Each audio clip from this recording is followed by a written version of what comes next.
7 دسمبر 1941 یہ اتحاد کا وہ آخری دن تھا جس کے بعد دنیا کا نقشہ ہمیشہ کے لیے بدلنے جا رہا تھا۔ یو ایس نیوی کی بیس پر ایک آفت ٹوٹنے والی تھی جس کا اندازہ کسی کو بھی نہیں تھا۔ بیٹل شپ میں موجود ایک افریقن امریکن باورچی ڈورس ملر سورج نکلتے ہی نیوی آفیسرز کو ناشتہ سرو کرتا ہے اور اس کے بعد ان کی لانڈری کلیکشن کے کام پہ لگ جاتا ہے۔ صبح کے ٹھیک 7:57 پہ ڈورس کو ایک سائرن سنائی دیتا ہے۔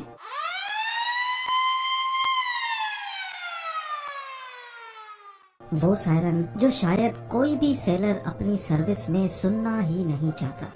وہ فوراً باہر نکلتا ہے اور یہ دیکھ کر حیرت زدہ رہ جاتا ہے کہ پورا آسمان جیپنیز بامبر ایئر کرافٹ سے بھرا ہوا ہے۔ پلک جھپکتے ہی پوری نیول بیس پہ تو جیسے کوئی قیامت ٹوٹ پڑی ہو، کیونکہ جیپنیز ایئر کرافٹس نے چن کر امریکن شپس کو تباہ کرنا شروع کر دیا۔ یہ حملہ یو ایس کی پرل ہاربر بیس پہ کیا گیا تھا اور آج ہم جانیں گے کہ جاپان نے امریکہ جیسے ملک پر حملہ کرنے کی اتنی بڑی ہمت کیوں کی تھی۔ ڈورس ملر نامی ایک باورچی کو امریکہ کا سب سے بڑا ایوارڈ کیوں دیا گیا اور امریکہ نے جاپان پر نیوکلیئر حملہ کیوں کیا؟ ناظرین، ہماری اس انٹرسٹنگ کہانی کی شروعات 1941 میں ہوتی ہے، جب ورلڈ وار 2 میں امریکہ نے چائنا کو بچانے کے لیے اپنا سب کچھ داؤ پر لگا دیا تھا۔ جی ہاں، وہی چائنا جس کے خلاف آج 2023 میں امریکہ کھل کر بات کرتا ہے۔ ہوا کچھ یوں تھا کہ ورلڈ وار 2 کو اسٹارٹ ہوئے 3 سال گزر چکے تھے، جس میں ایک سائڈ پہ جرمنی اور اٹلی تھے، جبکہ دوسری سائڈ پہ برٹین، نیدرلینڈز اور فرانس تھے۔ اس جنگ میں امریکہ کا کوئی پارٹ نہیں تھا۔ امریکہ پوری طرح سے نیوٹرل تھا، کیونکہ ورلڈ وار 1 میں ہوئے نقصانات کی وجہ سے امریکہ خود کو یورپ اور ایشیا میں ہونے والی جنگ سے بالکل الگ رکھنا چاہتا تھا۔ پر ایک ملک تھا جو امریکہ کو مسلسل ستائے جا رہا تھا، اور وہ تھا جاپان۔ جاپان کے پاس نیچرل ریسورسز کم ہونے کی وجہ سے وہ اپنے آس پڑوس کے ملکوں پر دھڑا دھڑ قبضہ جما رہا تھا تاکہ وہ اپنی نیچرل ریسورسز کی ڈیمانڈز پوری کر سکے۔ کوریا، تائیوان اور چائنا کے بڑے علاقوں پر جاپان قبضہ کر چکا تھا۔ پیسیفک اوشن میں ہی جاپان کے قریب فلپینز، ملیشیا اور انڈونیشیا پر بھی اس کی نظر تھی، پر مسئلہ یہ تھا کہ ملیشیا برٹش کالونی تھی، انڈونیشیا نیدرلینڈز کی اور فلپین نیوٹرل رہنے والے امریکہ کی کالونی تھی۔ ان کنٹریز کو جاپان کا دوسرے ملکوں پر قبضہ کرنا بالکل بھی ٹھیک نہیں لگ رہا تھا، کیونکہ جاپان کے پیچھے اصل میں ہٹلر کا ہاتھ تھا، اور ہٹلر برٹین اور امریکہ کا دشمن تھا۔ جاپان کی یہ حرکتیں دیکھ کر جولائی 1941 میں امریکہ نے جاپان کو آئل دینا بند کر دیا۔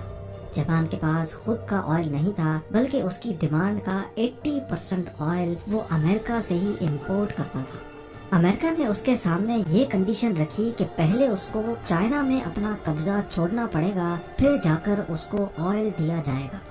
جاپان کے لیے یہ ایک بہت ہی مشکل فیصلہ تھا۔ ایک طرف اگر وہ چائنا سے اپنا قبضہ چھوڑ دیتا تو پوری دنیا سمجھتی کہ اس نے ہٹلر کی سپورٹ کے باوجود امریکہ کے سامنے اپنے گھٹنے ٹیک دیے ہیں۔ دوسری طرف آئل تھا جس کے بغیر جاپان کا ہولڈ ویسے ہی کمزور پڑ جانا تھا۔ جاپان نے فیصلہ کیا کہ وہ چائنا سے اپنے فوجی واپس نہیں بلوائے گا، بلکہ اندر ہی اندر اس نے پلان بنایا کہ وہ آئل کے لیے انڈونیشیا پر قبضہ کرے گا، لیکن یہ کام اتنا آسان نہیں تھا۔ جیسا کہ ہم پہلے بھی جان چکے ہیں کہ انڈونیشیا اس وقت نیدرلینڈز کی کالونی تھی، اور وہاں تک پہنچنے کے لیے ضروری تھا کہ پہلے فلپینز پر قبضہ کیا جائے، جو کہ امریکہ کی کالونی تھی۔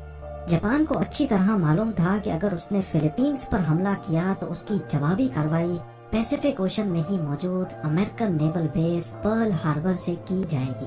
لیکن کیونکہ جاپان کے پاس اب آئل ریزروز تیزی سے ختم ہوتے جا رہے تھے اور ان کے پاس حملہ کرنے کے سوا اور کوئی آپشن نہیں بچا تھا، فلپینز پر نہیں بلکہ پرل ہاربر پر۔ جی ہاں، جاپنیز ملٹری لیڈر نے فیصلہ کیا کہ وہ امریکہ کی پرل ہاربر بیس پہ ایک سرپرائز اٹیک کر کے پوری بیس کو ہی اڑا ڈالیں گے، تاکہ اس کے بعد جاپان آسانی سے فلپینز پہ قبضہ کر سکے۔ جاپان اب چپکے سے پرل ہاربر پر اٹیک کرنے کی تیاری میں لگ چکا تھا۔ اس نے اپنی فلیٹ تیار کرنا شروع کر دی جس میں 2 بیٹل شپس، 39 سب میرینز، 30 ڈسٹرائرز اور حیرت انگیز طور پہ 414 بامبر ایئر کرافٹ تھے۔ ان ایئر کرافٹس کو 6 ایئر کرافٹ کیریئرز کے ذریعے پرل ہاربر کی طرف روانہ کیا گیا۔ دوسری طرف اگر پرل ہاربر پر کھڑی امریکن فورس کا اندازہ لگایا جائے تو اس میں 8 battle ships, 59 anti aircraft ships, 4 submarines اور 390 ایئر کرافٹس تھے۔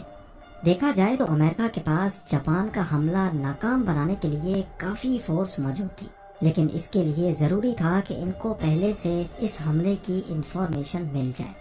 پر جاپان یہ اٹیک ہر طرح سے سیکرٹ رکھنا چاہتا تھا، اسی لیے جاپانیز کمانڈر نے فیصلہ کیا کہ حملے سے پہلے وہ کسی قسم کی بھی وائرلیس کمیونیکیشن سے دور رہیں گے۔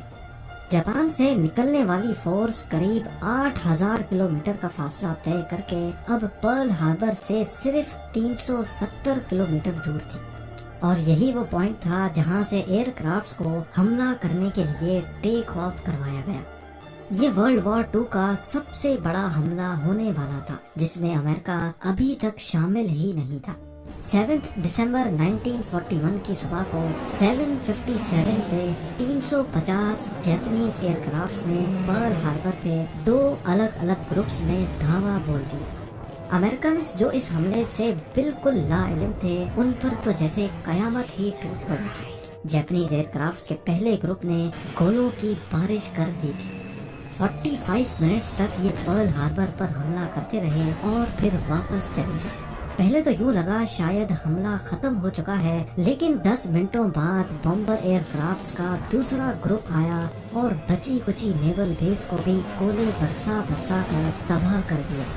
پورے 1 گھنٹے اور 15 منٹوں تک یہ حملہ جاری رہا جس میں جاپان کا پلڑا ہر طرح سے بھارا تھا۔ امریکہ کی 20 ویسلز، 8 بیٹل شپس اور 300 سے بھی زیادہ پلینز کو کھڑے تباہ کر دیا گیا تھا۔ زمین کو آگ اور آسمان کو کالے دھوئیں کے بادلوں نے چھپا دیا تھا۔ اسی دوران امریکہ کی ایک بیٹل شپ میں افریقن امریکن باورچی ڈورس ملر بھی تھا جس کا ذکر ہم نے ویڈیو کی اسٹارٹنگ میں کیا تھا۔ لانڈری کلیکشن کے دوران ڈورس کو ایک سائرن سنائی دیا۔ یہ خوفناک سائرن سن کر جب تک وہ باہر آتا ایک جاپانیز ٹارپیڈو میزائل ان کی شپ پر آ لگا جس میں شپ کیپٹن سمیت بہت آفیسرز زخمی ہو گئے۔ ڈورس نے اکیلے زخمیوں کو سیف جگہ پہ شفٹ کیا اور پھر anti aircraft machine gun پہ جا کر خود جاپانیز ایئر کرافٹس پر پلٹ کر وار کیا۔ اس نے بغیر ٹریننگ کے ٹوٹل 6 جاپانیز طیارے، ٹوٹل 29 ایئر کرافٹس کھوئے تھے۔ ڈورس ملر پہلا افریقن امریکن تھا جس کو بعد میں نیوی کراس دیا گیا۔ یہ ایوارڈ یو ایس نیوی کا سب سے بڑا جبکہ یونائٹڈ اسٹیٹس میں میڈل آف آنر کے بعد دوسرا بڑا ایوارڈ ہے۔